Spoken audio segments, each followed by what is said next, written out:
Hi friends, welcome to Ajees little world.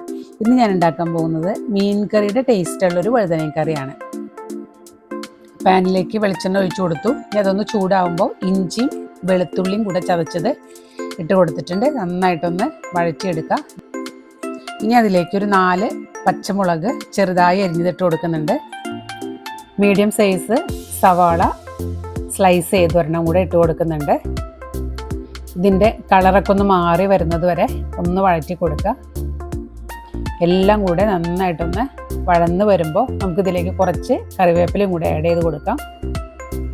നീളത്തിൽ cut ചെയ്ത് വച്ചിരിക്കുന്ന വഴുതനങ്ങ ഇതിലേക്ക് ഇട്ട് കൊടുത്തിട്ട് വീണ്ടും എല്ലാം കൂടെ നന്നായിട്ടൊന്ന് മിക്സ് ചെയ്യാം. മസാലയ്ക്ക് നന്നായിട്ടൊന്ന് പിടിക്കട്ടെ.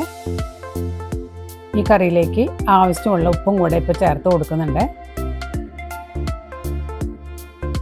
ചെറുതായി അരിഞ്ഞിട്ടുള്ള ഒരു തക്കാളിയും കൂടെ ഞാൻ ഇതിലേക്ക് ഇട്ട് കൊടുക്കുന്നുണ്ട്. ഒരു ചെറിയ പീസ് കുടംപുളിയും കൂടെ മീൻ കറിയുടെ ടേസ്റ്റ് കിട്ടാൻ വേണ്ടിയിട്ട് അതും കൂടെ ചേർത്ത് കൊടുത്ത് നന്നായിട്ട് നമുക്കൊന്ന് മിക്സ് ചെയ്തെടുക്കാം. 2 ടീസ്പൂൺ മുളക് പൊടിയും 1 ടീസ്പൂൺ മല്ലിപ്പൊടിയും 1/2 ടീസ്പൂൺ മഞ്ഞൾപ്പൊടിയും കൂടെ ചേർത്ത് കൊടുത്ത് നന്നായിട്ടൊന്ന് മിക്സ് ചെയ്തെടുക്കുക. മുളക് പൊടിയുടെ പച്ചമണക്കൊന്ന് മാറുന്നത് വരെ ഒന്ന് മിക്സ് ചെയ്യുക. മീൻ കറിയുടെ ടേസ്റ്റ് തന്നെ കിട്ടും കേട്ടോ നമുക്ക് ഈ കറിക്ക്. ഇനി അതിലേക്ക് കുറച്ച് വെളിച്ചെണ്ണ ഒഴിച്ചു കൊടുത്ത് 2 മിനിറ്റ് ഒന്ന് അടച്ചു വെച്ച് കുക്ക് ചെയ്യണം. ഇനി നമുക്കതൊന്ന് തുറന്ന് നോക്കാം. വഴുതനങ്ങയിൽ മസാലയൊക്കെ നന്നായിട്ട് പിടിച്ചിട്ടുണ്ട്. ശേഷം ഒരു നാളികേരത്തിൻ്റെ 1/4 കപ്പ് 2ാം പാൽ ഇതിലേക്ക് ഒഴിച്ചു കൊടുത്ത് വീണ്ടും നന്നായിട്ടൊന്ന് ഇളക്കി യോജിപ്പിക്കുക.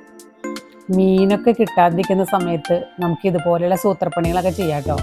വളരെ ടേസ്റ്റുമാണ്. മീൻ കറി ഒരു ടേസ്റ്റുമായി നന്നായിട്ട് തിളച്ച് കുറുകി ഇതുപോലെ വന്നിട്ടുണ്ട്. ഇനി നമുക്ക് 1/2 കപ്പ് 1ാമത്തെ പാല് മാറ്റി വെച്ചിരിക്കുന്നത് ഇതിലേക്ക് ഒഴിച്ചു കൊടുക്കാം. വഴുതനങ്ങ ഇഷ്ടം ഇല്ലാത്തവരൊക്കെ ഇതുപോലെ ഒന്ന് വെച്ച് നോക്കാം കേട്ടോ. എല്ലാവർക്കും ഇഷ്ടമാവും.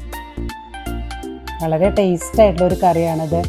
ഇതാ തിളച്ച് വന്നിട്ടുണ്ട്. ഫ്ലെയിം ഓഫ് ചെയ്യാം. ഒരുപാട് ഇനി തിളക്കേണ്ട ആവശ്യമില്ല. ഇനി നമുക്കിതൊന്ന് താളിച്ചൊഴിക്കാം. കടുക് പൊട്ടി വന്നപ്പോൾ കുറച്ച് ചെറിയുള്ളി അരിഞ്ഞിട്ട് കൊടുക്കുന്നുണ്ട്. കുറച്ച് കറിവേപ്പിലയും 3 വറ്റൽമുളകും കൂടെ ഇട്ട് കൊടുക്കുന്നുണ്ട്. നന്നായിട്ടൊന്ന് വഴറ്റിയെടുക്കുക. താളിപ്പ് നമ്മുടെ കറിയിലേക്ക് ചേർത്ത് കൊടുക്കാം. മീൻ കറിയുടെ ടേസ്റ്റുള്ള നമ്മുടെ വഴുതനങ്ങ കറി ഇവിടെ റെഡി ആയിട്ടുണ്ട്. എല്ലാവരും ഒന്ന് ട്രൈ ചെയ്ത് നോക്കുക. എൻ്റെ വീഡിയോ ഇഷ്ടമായാൽ എല്ലാവരും ഒന്ന് സബ്സ്ക്രൈബ് ചെയ്ത് സപ്പോർട്ട് ചെയ്യണം. Thank you.